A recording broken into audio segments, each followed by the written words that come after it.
Om Swastiastu. Assalamualaikum warahmatullahi wabarakatuh. Shalom, Namo Buddhaya. Kepala Bidang Pembinaan Guru dan Tenaga Kependidikan Dinas Pendidikan Kepemudaan dan Olahraga Provinsi Banten. Yang kami hormati Pengawas Pembina SMK Negeri 1 Banten. Yang kami hormati Kepala SMK Negeri 1 Banten. Yang kami hormati Analis MTN SMK Negeri 1 Banten. Serta dan keberanian kita semua dapat berkumpul di Aula Divya 1 SMK Negeri 1 Banten dalam acara workshop peningkatan kapabilitas GTK, penguatan proses pembelajaran berbasis dunia kerja, bantuan pemerintah, SMK Pusat Keunggulan, SMK Negeri 1 Banten tahun 2023. Indonesia Raya, merdeka, merdeka, hiduplah Indonesia Raya. Hadirin kami mohon untuk Om Sang Yang Widi Wasa, Tuhan yang Maha Agung. Puja dan puji kami panjatkan kehadiran-Mu, karena kehendak-Mu kami dapat berkumpul dalam acara workshop peningkatan kapabilitas GTK, kegiatan penguatan proses pembelajaran berbasis dunia kerja, bantuan pemerintah SMK Pusat Keunggulan, SMK Negeri 1 Banten tahun 2023, hari ini Senin 30 Oktober 2023. Om Sang Yang Widi Wasa, Tuhan yang Maha Cemara, kami mengucap sebagai sudi, tuntunlah kami mengikuti jalan yang benar seperti jalan yang matahari dan bulan. Yang hormati, puji pengasuh budi yang telah pinjam macam bertahun-kali sampai melindungi kepahayaan SMK Negeri 1 Bangli, karena pada hari ini kita dipanggil kebahagiaan dan kedamaian dalam melaksanakan kegiatan workshop pada kali ini. Ada beberapa hal yang dapat kita laporkan kepada Pak Kabid. Yang pertama, kegiatan workshop ini akan berlangsung selama 3 hari di penguatan pembelajaran di SMK Pusat Keunggulan SMK Negeri 1 Bangli. Ada 11 rangkaian workshop Pak Kabid, jadi selama SMK PK ini sesuai dengan jenis dari pusat, dan pada kegiatan ini kita berfokus pada peningkatan kapabilitas GTK yang dikaitkan dengan dunia usaha dan dunia industri. Yang terakhir, mohon pada kesempatan ini Pak Kabid membuka kegiatan kapabilitas GTK SMK Pusat Keunggulan dan juga memberikan materi dan arahan pada kami keluarga besar SMK Negeri 1 Banten. Demikian hal-hal yang bisa kita laporkan. Mohon maaf jika ada hal-hal yang kurang berkenan. Baik. Om Swastiastu. Assalamualaikum warahmatullahi wabarakatuh. Salam sejahtera bagi kita semua. Salam, Namo Buddhaya, salam kebajikan, rahim santi. Selamat pagi. Yang saya hormati Bapak Kepala Sekolah SMK 1 Banten, yang saya hormati Bapak Awas, Pak Guru, semua sekolah bergerak. Bapak Ibu sekalian, ini yang kita perlu banyak memberikan terkait dengan hari ini, yang coba nanti memberikan suatu informasi terkait dengan kegiatan-kegiatan di bidang pembinaan guru. Kapabilitas guru itu memang sebenarnya harus itu merupakan kemampuan seorang guru mentransformasi ekspor organisasi terhadap orang lain. Itulah memang harus seorang guru apapun itu yang memang harus didorong untuk ditingkatkan. Apalagi zaman sekarang, zaman teknologi, bagaimanapun suka tidak suka memang kita harus wajib belajar, wajib untuk mengisi diri. Oke, dengan mengucapkan Om, maka kegiatan hari ini yang menyatakan dibuka secara resmi.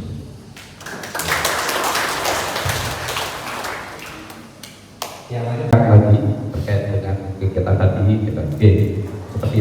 disampaikan Pak Kepala Sekolah, memang yang lihat hari ini sebagian besar yang memang ditunjuk sebagai sekolah pusat unggulan, kalau di SK sekolah pusat unggulan itu, tapi sama sih dengan sekolah penggerak juga, tapi bedanya karena di sini terkait dengan syarat-syarat juga ada bedanya sedikit kata. Memang kewajiban harus dilaksanakan dan sudah tertuang dalam jenis itu memang harus kita ikuti dari sisi perencanaan.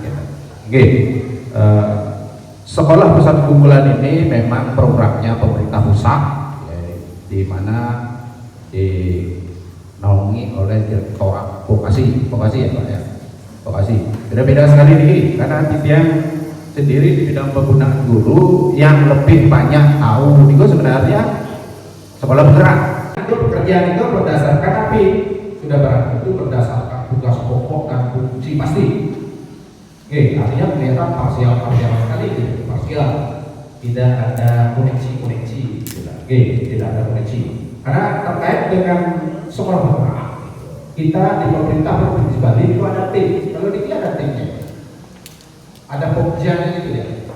Karena ada fungsi teknisnya, yang kedua itu terkait dengan hierarki jenjang, itu sudah bisa dipisahkan. Jenjang kepastian. Karena kita di pemerintahan, di birokrasi itu jenjang tak boleh tidak. Jenjang dari presiden, bawah menteri, ada gubernur, ada sekda, ada kepala dinas, kepala badan, kepala biro, ada kepala bidang, bawahnya ada eselon 4, kasupa, itu aja, ada pelaksana. Itu hierarki, dan dengan baik menjadi suatu pengetahuan. Setelah menjadi pengetahuan, menjadi ilmu, itu bisa diambil untuk mengambil keputusan. Mengambil keputusan yang lebih tepat, lebih akurat seorang pimpinan. Itulah fungsi data. Sama dengan tadi pemetaan itu kami dasar orang GDK pasti dasar data lagi. Pemetaan ini memang sedikit sulit kita lakukan. Jangankan sama itu dari kami, mungkin mereka kekurangan bahasa Indonesia produktif, itu kami dikaji. Kita kurang di apa? Kayu lingkungan mungkin ditawarkan begitu. Berarti kemudian aku kasih bawa kemudian lalu dia terus ganti gitu.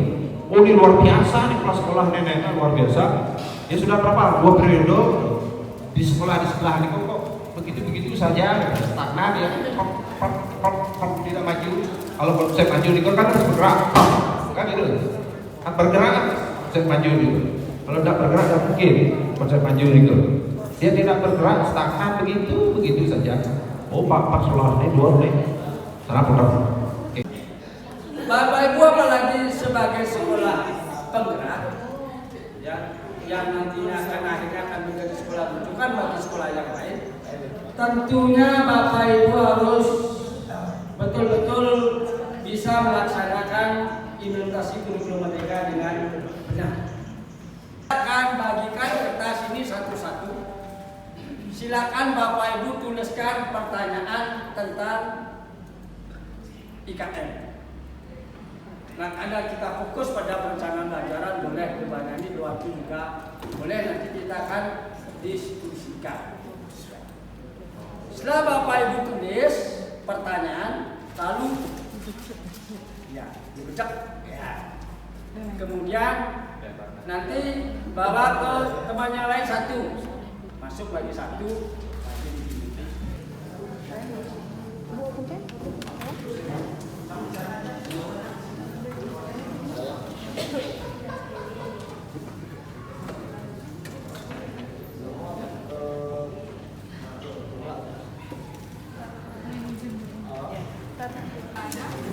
Ya silakan.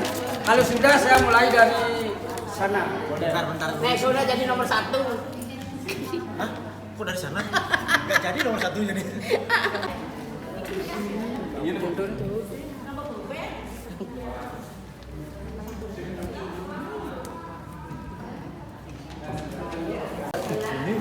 Yang bejat kambing ngajin. Boleh. Oh, ibu bapak serius aja. Pas ini tidak nak jawab pertanyaan.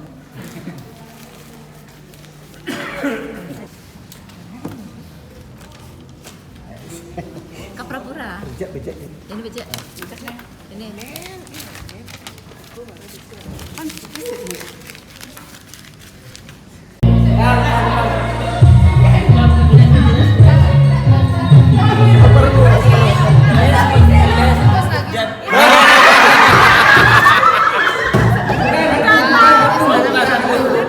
Ini dilempar.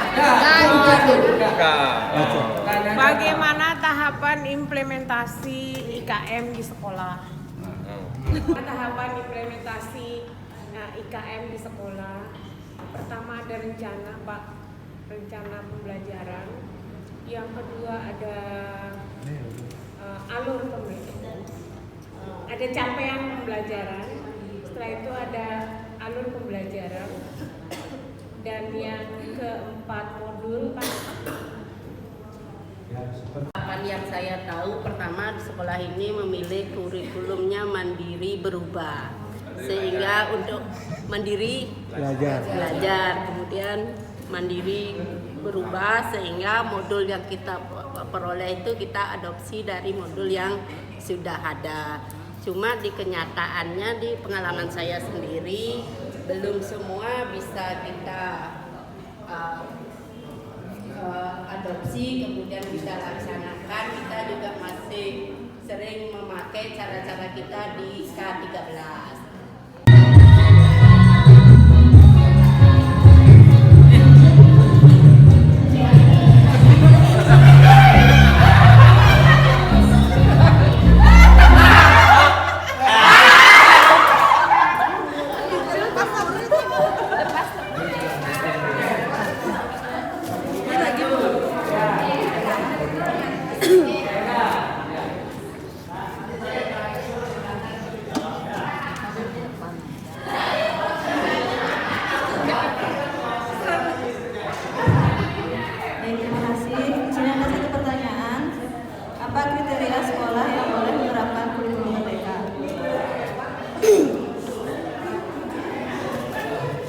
Ya, yang tadi semangat lempar-lemparnya mungkin bisa dia kasih tanggapan.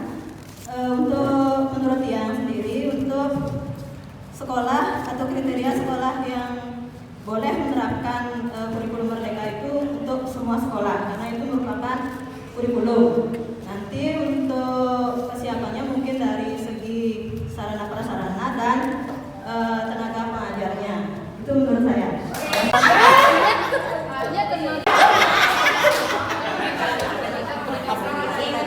Memberikan gas breaking. Itu aja. Guru yang itu adalah guru yang mampu mengakomodir siswa. Artinya kita tahu apa keinginannya siswa, itu yang pertama. Kemudian yang kedua, kita juga punya cara agar tidak siswa itu merasa bosan.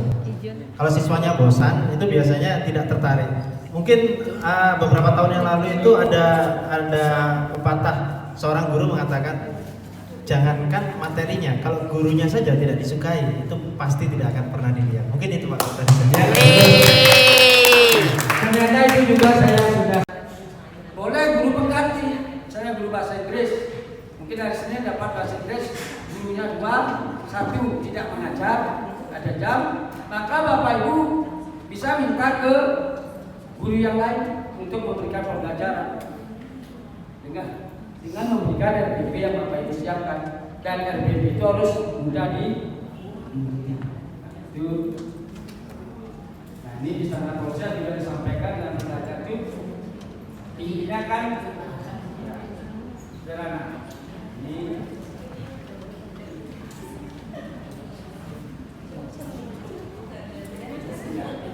udah belajar itu fleksibel, jelas sederhana. Ini yang ini Bapak Ibu di dalam membuat perencanaan pembelajaran fleksibel, jelas dan sederhana. Jadi cukup ada 3 saja. Apa saja intinya di dalam RB yang 3 itu? Apa saja? inti dari KMPP yang isinya 3. Untuk mengingatkan kembali, kemarin dia menyampaikan tentang perencanaan pembelajaran. Ya. Apa perlunya kita membuat perencanaan pembelajaran? Kenapa? Ya, Bapak Ibu, apa perlunya kita membuat perencanaan pembelajaran sebelum kita mengajar? Karena itu kan suatu kewajiban. Ya, mungkin ada yang bisa memberikan pendapat. Ya, Ibu. Manfaat dari perencanaan di sini sebelum kita mengajar adalah untuk dijadikan sebagai rancangan di dalam pelaksanaan pembelajaran dan akan menghindari terjadinya kesalahan dan kegagalan saat proses pembelajaran. Terima kasih. Perencanaan maka arah atau tujuan yang akan kita capai akan sulit bisa kita dapatkan. Ya, jadi ini merupakan suatu panduan atau acuan di dalam kita melakukan kegiatan pembelajaran. Kadang-kala kita sudah membuat perencanaan juga tujuan bisa tidak tercapai, apalagi tanpa perencanaan. Bapak, Ibu guru, biasanya ibu-ibu kalau ke pasar buat perencanaan enggak? Pasti, yakin. SMK Kabupaten Bangli yang sudah berkenan memberikan beberapa arahan mengenai konsep-konsep pembelajaran, yaitu perencanaan pembelajaran menjadi penting untuk kita ketahui dalam rangka pelaksanaan pembelajaran sebagai acuan juga sebagai menentukan hasil evaluasi nantinya. Nah, untuk mempersingkat waktu dan langsung saja kepada Bapak Kepala Sekolah untuk dapat berkenan memberikan beberapa arahan mengenai kegiatan ini. Jadi ini visinya dari Komang Indra yang saya akan jadikan pedoman nantinya untuk Bapak Ibu semuanya UPAS tuntas sehingga akan menjadi visi SMK Negeri 1 Bangli ketika kita menjadi SMK Pusat Guru. Visi kita sebelumnya yang kita buat Dewan Kepala Sekolah bersama Ibu Bapak, Pak Dewo dan tim manajemen semua kita godok. Dulu kita terwujudnya insan yang berkarakter, berkelas, terampil, berbudaya, berlandaskan kritikanana. Jadi ini saya kira kalau dari pandangan Ibu guru semuanya yang ajak bareng, kira-kira ini hampir sudah kita sampai ya kepada titik ini, terutama landasan kritikanana, karena kita sudah membangun hubungan antara ya kita dengan para hyana, kita dengan bersama, kita dengan alam. Saya kira yang sudah bisa menunjukkan itu walaupun tidak sesempurna mungkin. Dan mungkin nanti Bu Ayu di akhir pensiun kita sudah akan melaksanakan upacara tahap terakhir di para hyana. Mungkin bisa pas waktunya nanti ya jadi komplit. Nah itu. Tetapi sekarang saya melihat ada rumusan visi yang bagus walaupun masih dalam bentuk visi pribadi. Mewujudkan generasi tangguh yang berprestasi, berakhlak mulia, berwawasan global dan siap kerja. Yang saya senangi ini yang terakhir, siap kerja.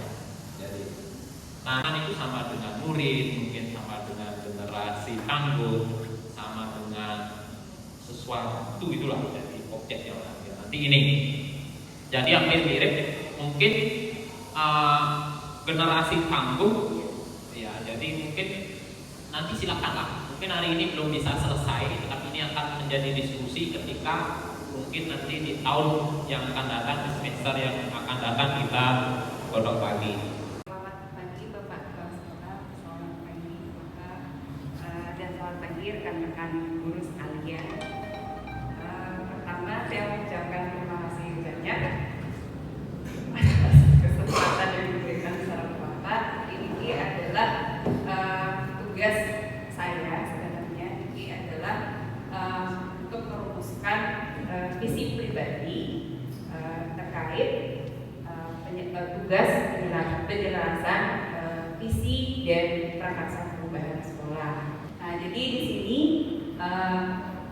yang awali dengan melihat visi dari sekolah kita, seperti yang sudah ditampilkan. Jadi di sini terwujudnya insan yang berkarakter, cerdas, terampil, berbudaya, berlandaskan cita karena. Nah, pada saat yang melaksanakan tugas ini, saya sangat mengapresiasi visi sekolah kita karena di sini mengedepankan kearifan lokal kita sebagai orang Bali, sebagai orang Bali. Jadi ada istilah Trihita Karana. Jadi sudah disampaikan saran Bapak Kepala Sekolah tadi. Jadi katanya ini hampir mungkin di atas 90% sudah diwujudkan di sekolah kita. Jadi memang sudah terjalin hubungan harmonis antara kita dengan yang di atas, kemudian sesama warga sekolah, kemudian lingkungan. Nah, jadi karena bikin tugas, jadi memang harus ada prakarsa perubahannya. Di sini yang mencoba merumuskan visi baru, jadi visi pribadi yang sendiri. Jadi mungkin tidak akan bisa memuaskan semua. Jadi makanya nanti pada saat kegiatan merevisi visi sekolah, kita akan duduk bersama dan menentukan apa nih harapan kita untuk khususnya untuk peserta didik kita pada masa yang akan datang. Karakter yang diharapkan terwujud kepada peserta didik. Tetapi di sini Tiang tidak tampilkan istilah profil pelajar Pancasila karena dari proses pembelajaran Tiang itu sebaiknya dijabarkan. Jadi ada beberapa poin yang Tiang ambil di sini. Kemudian mungkin di sini yang berbeda, kenapa sih dari terwujudnya diubah menjadi mewujudkan gitu ya. Jadi memangnya apa sih itu bedanya gitu mungkin ya. Nah di sini sebenarnya kalau dari hasil pembelajaran Tiang sebenarnya ada pro dan kontra Bapak. Mungkin nanti bisa dijelaskan sama Pak Fasil gitu ya, Pak Irfan gitu. Kalau terwujudnya ke kalau secara kaidah bahasa Indonesia katanya memang benar terwujudnya. Sudah diatur, jadi teman-teman yang lain tetap di posisinya masing-masing di pembelajaran Bapak. Saya kira itu sebagai pembukaan Tijan.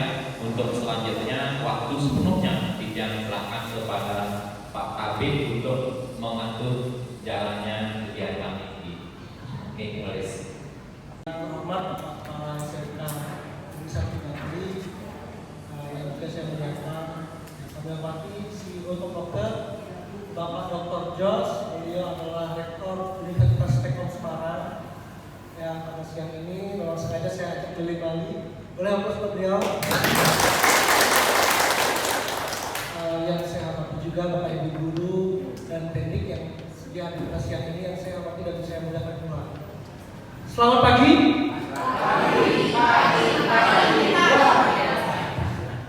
Sekarang rule-nya saya rubah. Kalau saya bilang selamat pagi, jawabannya pagi, luar biasa. Saya ulangi. Selamat pagi. Pagi, luar biasa. Kalau karakternya, ini yang ingin saya terus sampaikan, tak pernah bosan saya karena bagi saya sendiri, saya sudah menerapkan ini dalam beberapa tahun terakhir. Makanya kalau Bapak Ibu mungkin perhatikan saya, setiap saya jadi pembicara, saya pasti taruh HP saya di depan. Saya berusaha mendengarkan MC, saya berusaha mendengarkan narasumber yang ada di samping saya atau siapapun yang sekiranya harus saya dengarkan. Sampai mengenai pertanyaan pun saya harus tetap konsentrasi. Apa sih yang ditanyain, apa sih yang dibicarakan sebenarnya? Karena hal itu membantu saya untuk terus belajar dari semua. Dan mudah-mudahan budaya ini bisa terus kita tularkan. Karena sayang sekali waktu-waktu kita kadang-kadang nggak konsentrasi, karena kan zamannya multitasking ya, sambil ya Pak Krisna ngomong, saya sambil ini kok, sambil kerja segala macam, saya dengarkan kok. Tapi bagi saya sendiri, setelah saya melihat-lihat, setelah saya membanding-bandingkan, ketika di negara maju seperti Eropa, Inggris atau Singapura, ketika ada orang berbicara, mereka akan pay attention sangat tinggi oleh semua. Mereka akan memberikan perhatian sangat tinggi. Even anak itu orang kecil, even orang itu keilmuannya mungkin di bawah kita, even orang itu kapabilitasnya nggak sebesar kita, tapi ketika dia dapat kesempatan untuk berbicara, dengarkan. Jadi saya mohon ini terus tularkan kepada adik-adik saya, karena untuk jadi negara maju, masyarakatnya dan peradabannya juga harus maju. Perjanjian bersama, seluruh anak SMK di Bali akan kita top lockerkan di HP mereka. Adik-adik kita akan diisi aplikasi top locker, yang mana nantinya setiap hari adik-adik kita akan belajar berliterasi, gimana sih caranya apply pekerjaan, bagaimana membuat lamaran, bagaimana membuat CV, bagaimana ternyata dunia pekerjaan itu semudah itu digapai oleh semua.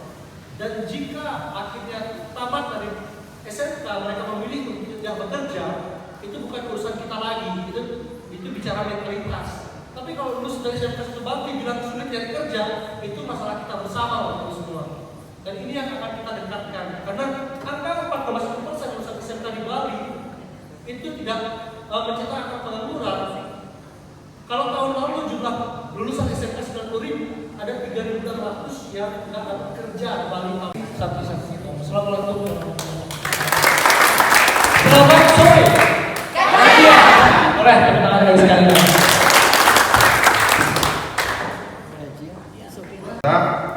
Yang sudah menjadi semacam keluarga bagi saya, Om Swastiastu. Nah, mungkin Bapak Ibu, kalau di sini ada yang ikut organisasi guru, apa saja? Terus ada lagi? Ya bagus lah kalau begitu. Kebetulan saya dewan pembinanya di IGI. IGI ya itu, tapi kita nggak bertarung dengan PGRI ya Bu ya, nggak, kita berteman. Nah, salah satu program yang Top Locker nanti juga akan implementasikan dan sudah terimplementasi di provinsi lain, yaitu pemberian beasiswa full biaya studi plus diberikan pekerjaan dan tempat tinggal, ya asrama. Jadi harusnya yang sebenarnya setelah PKL direkrut langsung oleh studinya, PKL-nya tidak 1 semester tapi langsung 12 semester. Kita sudah praktekkan ya dengan beberapa siswa PKL, bahkan itu langsung kita praktekkan dengan perusahaan sehingga sekolah PKL bisa langsung terserap di perusahaan. Nah, yang mengajukan studi juga dapat poin ya, karena program beasiswa ini maka ada poin untuk lulusan yang melanjutkan studi ketika di tadi. Artinya Bapak Ibu, serta Bapak Ibu dapat poin lagi di lulusan yang melanjutkan studi, kemudian dapat poin lagi di waktu tunggu lulusan. Seorang pendidik harusnya tahu tahun depan saya mau menjadi akredit teacher. Tahun depan saya seharusnya lebih hebat dari tahun ini, gitu. Tapi kalau Pak Jos gajinya nggak naik, Pak Jos, loh, kalau kamu gajinya naik dari awal tidak jadi guru, mindsetnya ya. Nah, ini yang sudah. Kalau memang kita sebagai pendidik, upgrading mindsetnya di-upgrade, sehingga kita tahu tahun depan itu ada peningkatan bukan pada saudara kita, bukan pada Pak Kesek ya, tapi pada diri kita dulu. Baru yang bermindset berbeda, yang membuka diri terhadap informasi yang menaikkan kemampuannya dia. Dan kita tidak bisa tidak bergerak maju. Karena apa? Kesuksesan seorang guru Bapak itu di mana saja. Apakah Bapak itu kalau gajinya jadi besar sekali begitu terus itu dinamakan kesuksesan?